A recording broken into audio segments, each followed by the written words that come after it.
We are here with Barstool RDT. This is our first ever interview on the Coach's Sons podcast. We Moving on couldn't up. be more grateful. Um, but we'll just start with a quick welcome. Thank you for coming on. No, thank you guys for having me. I appreciate it. It's an honor to be the first guest. So, It was we deliberated a lot over who it should be, and finally Mm. I was like, I think, I kind of reached out to this Orioles guy a few times on my personal account. We'll see if he'll do it, and here we are. So again, much appreciated, and we're gonna get right into it. Hopefully, some good things. We're gonna chat up a lot of Orioles stuff here, so hopefully everybody sticks around for that. Yeah, we do appreciate it. Like, when you start out, I mean, we're spamming everyone, seeing who's actually going to interact with us. So we appreciate the interaction and want to do everything we can to give you as much time to talk about your Orioles as we can. But one of the things, so our podcast is called Coach's Sons Podcast, and it took us a good couple years to come up with this name, it feels like. But we both connected with the fact that your parent, your guardian, someone that you consider a mentor, always ends up coaching you at some point, right? And that's something I think a lot of us have in common. Do you have that coach's son type story in your childhood at all? it was never my dad like coaching. Hmm. It was our neighbor who again was like a second dad. Yeah, absolutely. And he always coached and he used to he would always tell us, and I was best friends with his son, so again, I was always on their team. It was easy for travel and all that. But he used to always tell us if we tucked our ears into that. I'm a small guy. I'm like 5'6", maybe Hmm. 5'7" on a good day. So like as a child, I was puny. And like I used to the hat would never fit me. So I used to tuck my ears into the hat. Hmm. And again, I mean, I'm 5 or 6 years old, and he would be like, our coach Brian would be like, if you tuck your hat in, I'm benching you. You're not playing. This is a 5-year-old. And again, I mean, I've told my friends this over and over again. I've seen this guy's bare ass more than I've seen my own. Like that's the relationship that like his family and my family have. Right. So, I had no problem with him being like, untuck your ears, you dork, like wear the hat the normal way. But I'm sure there were other parents like, that's not even his kid. He's talking to them like that. So, it was my dad's best friend. And That's and again, awesome. yeah, my best friend's dad growing up. But now I'm on the other side where like I'm helping coach my daughter's t-ball team and stuff like that. So I'm seeing it from that angle now. So Are it's you fun. telling them not to tuck the hat in? Is that I haven't said anything about okay? that. I see it and I just like crack up because I'm like, oh, I would have got reamed out in right field or left field for having my ears tucked in. But That's I'll awesome. give him a little more. It was cold. It was fall ball. So again, I understand you got to keep warm somehow. So I'll let that go for fall ball. Gotcha. Chris has that same problem. He has the tiniest head I've ever seen. So, It's Oh, like a my head. seven. It's like a seven and a I have a, quarter, maybe. I have a 6 and 7/8 hat. Like that, my hat that I wear. a six, that's small. Yeah, yeah, I used to be 7 and a fourth, and then I slowly have gone down to a seven. Now I'm back. I was like 6 and 7/8, and then I'm back up to a seven. So like the hats, they all fit different, yeah, they obviously, but do. Yeah. I'm like, Yeah.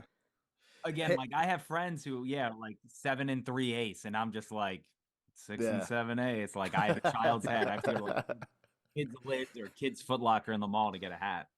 uh, uh, And that's an awesome story. Like in terms of, coach's sons and, we want to stress it's not always, your parent. Like we yeah, get that doesn't always happen. But it just feels like, growing up, it's somebody's parent, yeah, right? yeah, yeah. Somebody's guardian, parent, whomever is coaching that team.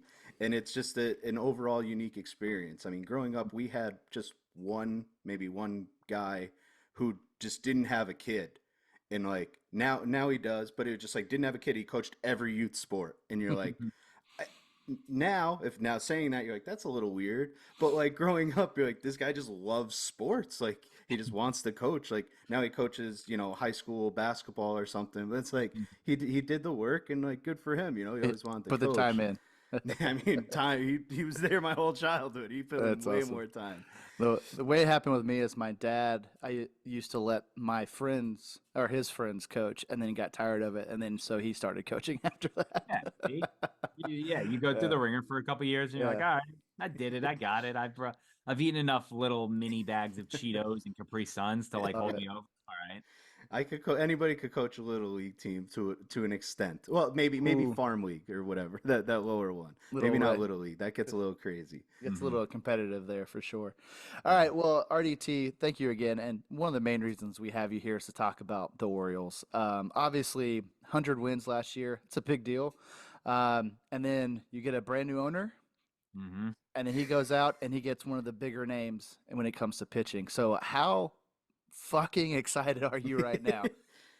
It's been I blogged it the other day or a couple weeks ago, and I was like, this has been the most exciting time of my life as a Baltimore Oriole fan. Mm, And like I got some shit from like Carabas and all them because they're like, oh, what a loser thing to say, like we've won 3 World Series, 4 World Series, whatever it is, in the last 20 years, and this and that, and I'm just like, listen, like I get it, but like that hasn't been the case for the Orioles. Like I mean, I remember being in Camden Yards in 1996 for the ALCS when mm, the Yankees that was the Jeffrey Mayer series, and like that's my first real like memory of. I remember Cal and the streak and all that, but like being in the stadium, feeling it rock, and I was like, this is awesome. So it's like again, it's like I've had very few. I don't know, just major moments like in Orioles. They've all been bad. It's been like the downfall of Davis, the trade of Manny.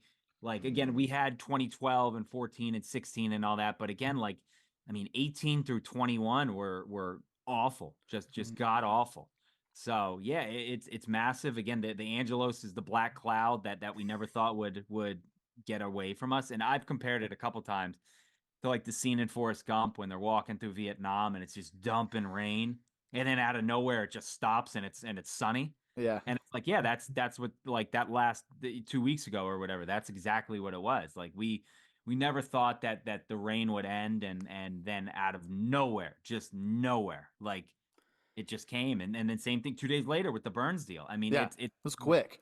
it's been, I mean, that's the biggest trade for the Orioles since Frank Robinson. Like it's a massive trade. So yeah, it was just two blockbuster back to back like moments for Orioles fans. And again, I'm not a Ravens fan, but 2 days after the Ravens get their chests kicked in against the Chiefs and just Yeah. they don't show up, then this happens. I have friends who are like die hard Ravens fans, and they were like, it's not that bad now. I'm perfectly fine. Like this, we have a new owner. Like this is Things are perfectly. okay.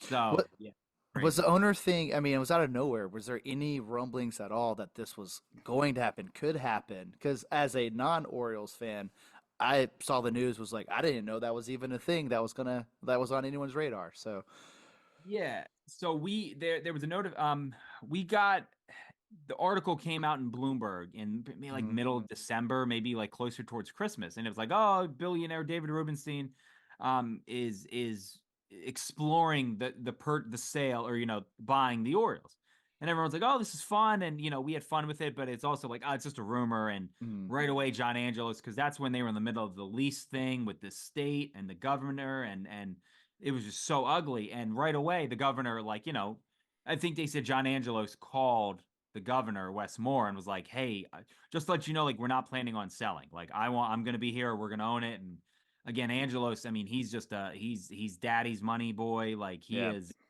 he's just that through and through, and he just lies through his teeth. And we've seen it countless times, multiple times over the last couple of years. But so again, when he kind of shot it down, everyone was like, well, that was fun. So the name Ruben, like he was on the radar. It was definitely okay, on the radar. But like again, a couple of weeks had passed and it had died down, and I had gotten a text maybe 2 or 3 weeks earlier that was like, hey, the Orioles, just to let you know, like they're looking to sell to a minority group. They're probably going to own about 15%. And then when Peter ends up dying, John's dad, Peter, the original, he bought the team in yeah, 93. 94. He has really, really bad dementia. He fell in like 2018 and just has not been. I mean, it's pretty much a miracle that he's alive now. But the whole thing was like they'll buy the remainder of the shares when he dies, and who knows when that could be, when the sale will go through. And it's like, okay, I'll put a sticky note, I'll bookmark that, and I'll revisit it later. But then again, that Tuesday night, it came out of nowhere and just that's on awesome. pucknews.com, which I had never even heard of. Like I was like, what is this? And like I remember I had a tweet typed out being like, I don't really know if I believe this. Like I would be cautious, like, I don't really want to get excited. And then I got some texts from like people in the organization being like, this is the real deal. Like this is all systems go. And I was like, delete the tweet. Like, we're back, baby. This is it. Like we're going, we're full throttle. This is what we've been Yeah. waiting on. So Uh, yeah, again, like we had it in the back of our mind, but like there was no like, hey, stuff is happening in the warehouse. We think this may happen soon. It just dropped out of nowhere. That's awesome. Gotta love that surprise news for sure. And then getting Burns immediately after that, which by the way, I don't know if you've listened to our episodes. Chris, we had an episode that he Was all over called that. that this would happen. I think it was more of uh, I Wishful mean, thinking. I wishful wanted it to thinking, happen. right? Yeah, Yeah, we we want throw the shit to the wall all the time and see what You got it. if it exactly. It sticks. You're worked. right then, good. Exactly. So, I mean, what is it like to get a premier arm to an already young and talented team? Like, what are your expectations? I mean, we're going to get into like the weeds, but like from just zooming out, what are your expectations going into the year? I mean, he's automatically. I mean, he's the best pitcher that the Orioles have had since Mike Mussina in the mid Yeah. '90s. Yep. And I mean, he was incredible. Bedard was very, very good. Sorry to really rub that in your face, but Bedard was good. I mean, he's no Corbin, but Corbin Burns has been a horse. I mean, he's been what the Orioles have needed for years and years and years. And for the Mhm. last couple of years, they've gotten these veteran just guys. They've got it's Tommy Malone, I think another Mariner great. Tommy Malone, Andrew Kashner, like Kyle Gibson, Mhm. it's a guy 2 years ago, Jordan Lyles. It's just the same kind of guys over and over and over. Retread. They're the same generic white person. Yep. It's just different. Yeah, they just have different names. Um, but and again, we've needed that true ace. And I love John Means. I think he's obviously getting older and coming off the Tommy John from it was a long recovery for him. I love Grayson Rodriguez. I think he's a real deal. He's not a true polished number one yet. Same thing with Kyle Bradish, who finished fourth in the Cy Young. But Corbin Burns is that legitimate top of the rotation anywhere in baseball except for New York and maybe Texas when those guys are healthy down there. Mhm. Every other team in baseball, he would be their ace on their starter on opening day. And Done. again, we've never really had that. And again, the guy who gives you 30 to 33 starts a year, strikes out 240, doesn't give up I mean, gives up home runs, but the left field wall at Camden is going to help him. So this is new to us as like again this kind of generation of Orioles fans. My dad is a Yankee fan, but he remembers Palmer and McGregor and Mike Flanagan and guys like that who were true legit aces. We've never had this, so Mhm. I mean I'm expecting. I expect big things out of him, especially with him working with Adley. I mean, Adley is a godsend for pitchers. I think I would probably have like a 4 or 5 ERA pitching to Adley. I think he's that good where he can work with a pitching staff. So I again, this is uncharted territory for us. And no offense to Bradish and Grayson, but like I they were great. But again, you saw what they did in the playoffs. Yeah. They didn't really scare anyone. And Corbin Burns is a legitimate oh shit. How do we sit down and hit this guy? How do we? This is a guy who can go 8 scoreless versus us. Like, what do we do? So it's great. It's such a big. It's the trickle down effect is massive because again, who better to learn from than a guy like Burns? Mhm. But I mean, John Means is legitimately their fourth starter. Like that's very very good. That's Like awesome. Rotation. again, I love Means, but him as your four is just incredible. So yeah, it's just a massive. I can't underestimate. I can't say enough about how big that move was. Yeah. So for all this excitement, I'm going to be as my team implies, Mariners, I'm going to be a pessimist about this. Mm-hmm. At what, this all happens in 48 hours. The greatest things, two huge moves for you in terms of, Angelos just wouldn't spend money, none of that. And now we go and get, the top available pitcher, arguably a top five pitcher in Major League Baseball. Yes. Yeah. What what else has to happen in the near term for you to be like, yeah, Rubenstein's different, right? The honeymoon phase is over, right? He basically bought himself time with that Burns deal. Mm-hmm. Because if he didn't, all you'd be asking for is extensions for Adley, for all of these young bucks that are coming through. So like, when does that start to be like, hey, we need to be thinking about this, or is it tunnel vision? Let's go all in. This is our Mhm. year, and we figure it out after that. It's tough because he doesn't even own the team yet. Like True. the owners haven't voted on it. So like that's the thing. It's like and I believe Mike Elias because I got told this after the trade where they said because everyone was like, oh, it's no coincidence that at 48 hours after the owner, he says he's going to sell, this trade happens. Yeah. And the guys I talked to said this has been in the works since at least early December. And Elias said in the press conference, he goes, we started talking with Milwaukee the 2 seconds after Texas won the World Series. The second they were allowed to, they called Milwaukee. And I believe him. But again, it's just like it's a funky concept. It's just a weird coincidence, I guess. But I think you nailed it. I think it's the extensions. I think it's going out and showing your guys. It's Gunnar, it's Adley, it's Grayson, it's Jackson, who hasn't even really put on an Orioles uniform yet. The only tough part is the two of those guys I named are Scott Boras guys. And yeah, Altuve just signed his extension. He's a Boras guy. I mean, Gunnar and Jackson are both, I mean, those guys are legitimate game-changing superstars who are 22 and 20 years old, 23 and 20 years old, who are going to get massive, massive paydays. And Adley is probably more doable to get an extension done. Again, he's older. He's 26. So again, he could get an 8-year deal, and it's probably his one big contract. Gunnar and Jackson, they could get two big deals. But that's it for me, is going out and showing that you're going to spend money. And again, I think it starts with keeping your young guys, your young core. We've seen it with Atlanta. They do a great job of it over and over and over and over, and getting these guys to sign like 14-year deals for like $13 million For pennies. Yeah. Oh, cool. Ozzy Albies is actually paying us to play. Like, He absolutely is. But, he's paying rent. Yeah. It's so again, it's stuff like that. And I think he will do it. I don't think he's 70. Rubens, he's 75 years old. Like, he's not in this, it's not like he's 40 and has daddy's money and is like, I have all the time in the world. I think he knows, hey, I'm not going to be around for much longer. I want to see a team. I want to see the team win when I'm here. And the Padres kind of had that with their owner before he died. He said, I've beaten cancer 2 or 3 times. I think he said, he goes, I just want to win. And again, what did he do? I love that. He signed Tatis. He signed Machado. He traded for this guy. He traded for Hader, all these guys. So I love it too, because again, as an owner, that's what you want. I want my owner to want to win a baseball game and a championship, and not just look at it as like a way to, I'm going to make money off this. Like, yeah. And if we win, we win, and so, yeah, but I think it starts with the, I think it's paying your young guys, showing them, hey, you're the core, we'll build around you, but you guys are the ones that are going to, kind of kickstart this. I love that mentality, right? Like, go win now, right? Like, to me, baseball's a little different. Your windows are way different, but you win me a championship, you've got a long time before I'm going to be sour with you about that leash gets longer. Yeah. Right. You can't go lose 100 games the next year, but to an extent, I mean, even if you're Royals fans, like, yes, now it's time. You're like, that was way too long ago. Now it's time to start winning, right? They're trying to right the ship. They did the thing with Witt.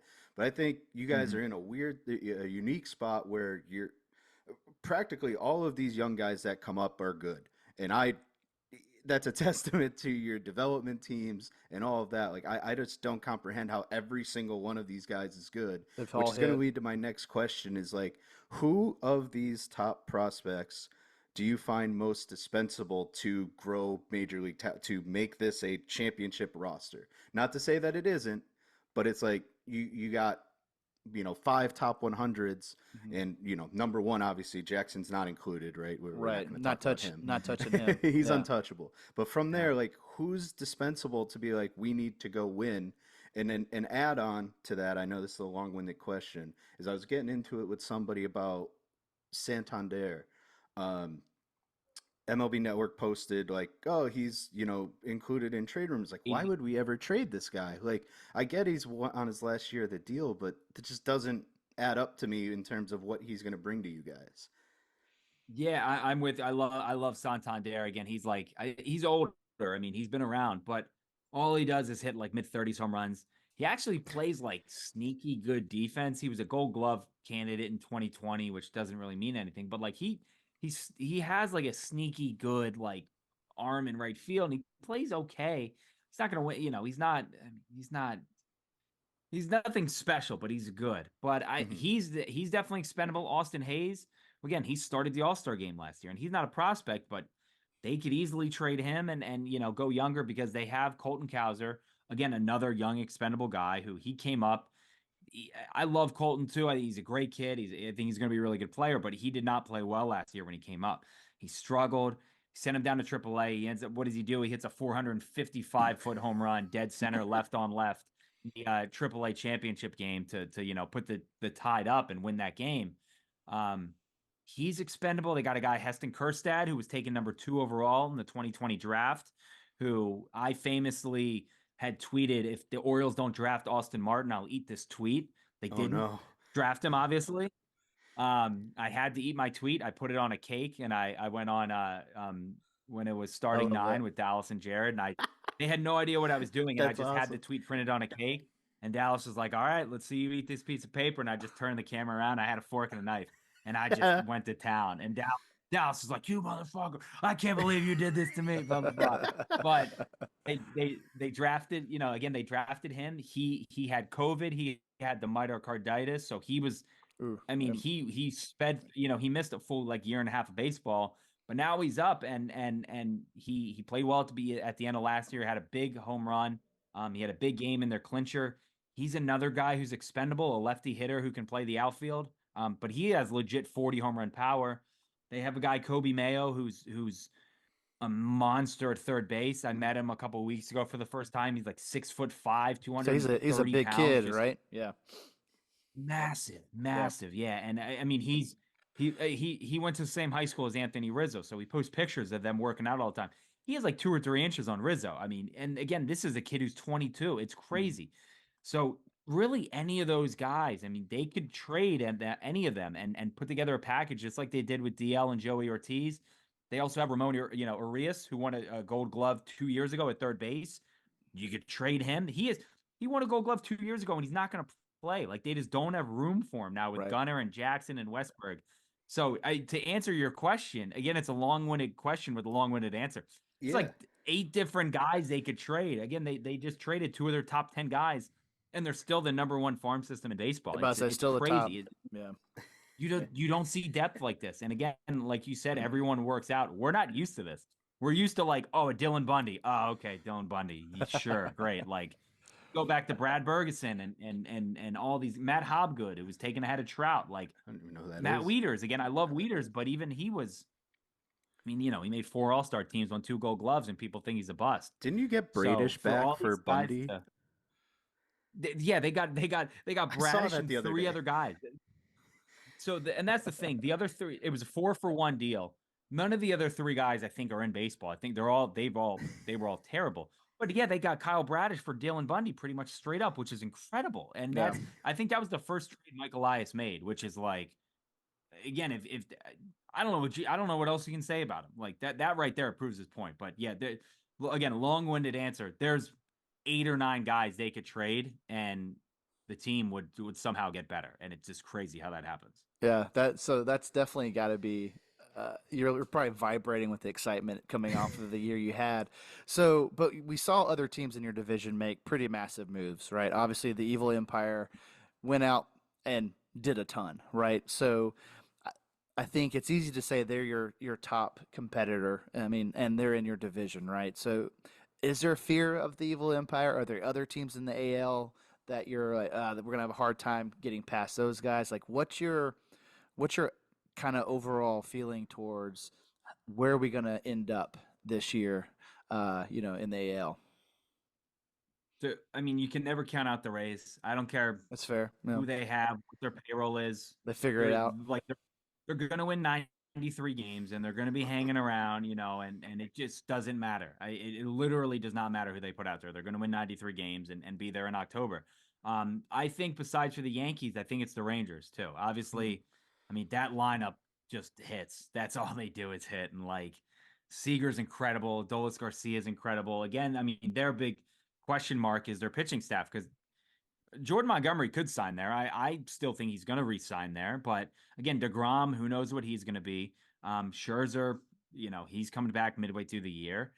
But outside of them, again, I think the Mariners have a chance. They're quietly putting stuff together. Don't patronize. They're good. Again, they're a good team, and I mean, Houston has to be there too. But right. The Yankees, I mean, you look at that lineup outside of Judge and Soto, And it's like, okay, is Giancarlo going to beat you? Is DJ LeMahieu going to beat you now? Like Mhm. Jason Dominguez comes back, a couple months into the season. They don't have the boppers that they used to. Again, I mean, I'm not, and it's weird because again, for the last 35 years, I've been scared of the Yankees lineup. And like last year, I was like, I, it was like the scene in Home Alone. I think I tweeted this gif out a bunch, being like, you know what? I'm not afraid anymore. Like I don't, That's when the awesome. old guy Yeah. and he's just like, I'm not afraid anymore. Like come out and get me. Yeah. That's Yeah. us being like, listen, again, Judge has hit 58 billion home runs. Same thing with Gleyber Torres. He's hit like 2 home runs since that 2019 or 18 season where he hit like 30 against the Orioles. But I'm not afraid of them anymore. And Mhm. the Yankees rotation again. I mean, it's Garrett Cole is the best pitcher in baseball. Yep. I think that's you can't debate that. They got Stroman. They got Rodon, who I think Rodon should bounce back and have a good year. But what if he doesn't? Maybe he doesn't. And again, Clark Schmidt, all right, cool. Like we've seen him over and over. Nestor Cortez, okay, he had one good year, and then he was awful and hurt last year. So, I mean, any of those guys, Houston's going to be there, Yankees are going to be there. Um, Texas should be there, and probably the Orioles and Rays. Who knows what the Blue Jays will end up doing? But I think those will be the teams. But with this team right now, and it may just be me riding that high. I'm like, I bring on anyone. I'm not scared. I That's don't care. awesome. Bring them on. We're gonna clip the hell out of that, by the way. So you just be ready, my Do man. it. One Do more it. thing. I'm just gonna. Absolutely. I don't know how we want to handle it. We got like 9 minutes left on this. I don't want to feel. I don't want anybody to feel rushed on it. Do we want to stay on this, or do we want to try to jump on another one if you're willing, Eric? Um, Yeah, I got no problem. It's up to you guys. yeah, let's ask a couple more questions and see how we feel after that. Okay, we're Yep. good at 9. Yep.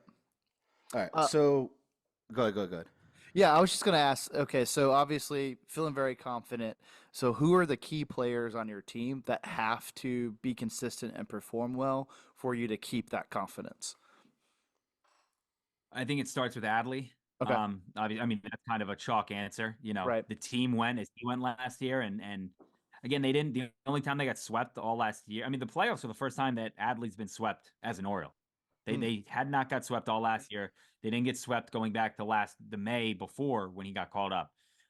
They just have a knack. When he goes, they go. Same thing with Gunner. Um, and then pitching wise, I think a guy like Bradish. I mean, whenever he is on and he gets these quality starts back to back to back, we see it all the time where it's like momentum is next day starting pitcher, and it's just like he always kind of seemed to be the guy when you needed 7 strong innings of 8 Ks and 1 hit and a walk and 0 runs, 1 run. He was the guy to get that for them. So I think he's kind of the same thing on the pitching end, but I think with the bat, it's got to be Adley. Again, he's the straw that stirs the drink. Same thing with Cedric Mullins. Again, I could say it about so many different guys. Right. When Ced's going well, it's going, and he really seems to be the straw that stirs the drink. He robbed us of a game last year. That Preposterous, game, like 2 that whole game, innings. that was I was so excited, and he ripped my heart out twice. It was that unbelievable. was, that was awesome. Just a quick side note. I asked a faint question to Jim Palmer. No idea if it's actually him, but it says it is. He did say that Adley will be the one of the core that gets an MVP. He'd be the first one to do it. And thinking more about it, it's like, will we give it to a catcher with all the the data and stats, right? Like, I feel like catchers aren't, as appreciated, not like because he's not going to hit 350 like like Mauer did, but it would Yeah. be interesting to see that come true, right? You guys are going to go as Adley goes. That's just, tried and true. I'm going to test you really quick, off the rip. What do you think, or how do you want to see the opening day lineup look? Ooh, I would like. Who are they playing? They're playing the Angels. I don't even know who their opening day starter is going to be. Let's just say they're facing a righty. So I'll go Adley to lead off. I'll go Gunner second. I like Santander third. Sees a lot of pitches. I'll go Mountcastle 4, Hayes 5. What am I missing? Westberg 6. So that leaves. I'll go. Did I say Hayes? I don't Did I think say so. Hayes? I don't think I. So I'll go Hayes at 7, Jackson at 8, Oh, That's who I was starting. and then going for. Cedric. Okay. I Okay. was waiting Oh for yeah, that. I've said that for months. I think Jackson's your starting opening day second baseman. Wow. You Okay. scared me with So Westberg. I was like, he's leaving Jackson out, but Yeah. you got Westberg at third, yeah, right? All right. yeah, I think Westberg will be at third, Gunner at short, and then Jackson at second. So I would Starting. love that. Okay. Again, I think that is a perfect like bottom of the order guy. Again, he has speed, he can get on, and then you just roll that bad boy over for Adley, and then again, it's 20 home run power, 35 home run power, 35 home run power, 35 home run power there, That and then you again you guys have are gonna Heston bond. Kjerstad on your bench. I like your It's team. It's unfortunate that I like them because they're the prime, competition. And then that whole Felix thing was it was crazy between the man, two fan bases. So Andrew, next if you guy. weren't aware, somebody just I forget how it all started, but basically somebody It called was Felix Softy. Bautista King Felix. Okay. And then it just like somebody from Seattle, I forget his name, got super The guy sour about Softy. it. Oh Yeah. yeah, Right. that guy. He got super sour about it, and Got then salty. he got real mad, and then Orioles fans just ran with it, and then Mm. Felix Batista gave up he gives up like 1 run every month or something, if that. Yeah, like So well he that would come in and just shut Seattle down, and it's like, well, that's unfortunate. well he gave up the home run in the All-Star game to lose it, and everyone was like, "Oh, there we go, Yep. there, curse of Bautista," and it was like, this game doesn't matter. Like, I don't care about it. Who cares? Like, I'd rather him give up a home run now. It was his first home run given up in like 2.5 months. Yeah. Yep. And like, yeah, like I had Mariners fans like dancing on my grave. And it was like, the Orioles are gonna win 100 games this year. I don't give a shit about the All-Star game. But The Absolutely. King yeah, Felix that was thing make me messy. sour. I was sour, but I wasn't mad at anybody. I got why they did it because there was no reason for Softy to do that. And just to rip on the Angels Yeah. super fast, I have no idea who opening day is going to be. Patrick Sandoval, Reed Detmers, or Zach Plesac are Probably probably Reed. your top guys. So, not that that changes your Ooh, lineup. We'll leave it oof, as is. But no. talk Woof. about not being scared, huh? It's the Bill Murray, like, oh no, I'm so scared. Talk about not Woof. being scared. That's awful. All right. So, I mean, we've talked about a lot, RDT. Thank you so much for coming on. I think there's one thing I do want to ask you before Mhm. we end the interview. What is your go-to Jimmy's seafood order? Man, there's so much. I was there last week. I've been there like 3 times in the last 2 weeks. I start out with the bowl of cream of crab. That can be a meal in itself. It's not a soup. It's just like it's so thick. It's like a molasses. Okay. And they just debuted a spicy one. I haven't had the spicy one yet. Mm. But I need to get that. Then I go the crab cake egg rolls, which again are an appetizer that I will Okay. get as a full-on meal. They have a Gunner burger, which I've gotten multiple times. Um, I get the fried crab mac and cheese hamburger. I've gotten that a bunch. It's fried crab mac and cheese balls with bacon and onion. It's just like, oh, it's so good. Um, I'm not a seafood guy. Like I don't do crabs. Like I won't Right. sit around and pick crabs and all that. I'll eat the crab cakes and all that. Crab cake sliders are delicious. Their sushi's awesome. I've never had it, but again, their sushi's really good. You literally cannot go wrong. The amount of food they have there, and they ship all over, and it's as good as in the restaurant if you get it like delivered. Like my sister lives in San Diego, and we send it to her all the time. But That's awesome. again, I'll usually go the cream of crab, the egg rolls, and then some kind of burger and mix it up there. That's But a you hell of really an can't go order. wrong with Hell it. yeah. All So, right, and so that's a hell of an order. Because Andrew's like, what do we need to ask him about? I was like, he's a big Jimmy seafood guy. I was like, we need to know the order. yeah, Gotta know. It, Gotta know. so before we wrap up, guys. we want to kind of just give the floor to you. We got a minute and a half left in Zoom time, but give the floor to you. Anything you want to talk about, anything you want to Promote. promote to all our tens of listeners, feel free. Floor is yours. No, again, number one, I appreciate you guys having me on. Again, it's an exciting time now with football officially over. Mm-hmm. I'm a basketball fan, but not the biggest one. But it's all baseball from here on out, baby. So, Absolutely. again, follow me if you want. I will say I'm a volume tweeter. I'm A a J.R. lot. Smith. I'm like I'll give you 6 for 35, but those six will hit, and they'll be big threes. But again, just know some of them will miss. And again, I'm a volume tweeter, but at EDITTI22 on Twitter. Again, That's I'll try and go soft against the Mariners fans and softy this year, but I can't promise much. But That's yeah, Give 'em I hell. do I'll give you a lot of content to consume. I promise you that. No, he's all over it, man. And again, thank you again. Yeah, thank We you. really appreciate it. This is our first interview. Hopefully more to come. Hopefully the O's win 100 games and we get to see you again. And hell, hopefully we get up to Baltimore. We'll go. What was it? Come on down. Pickles. We'll go Yep. head out to Pickles. We'll check out Jimmy's Seafood, and we'll have a good time.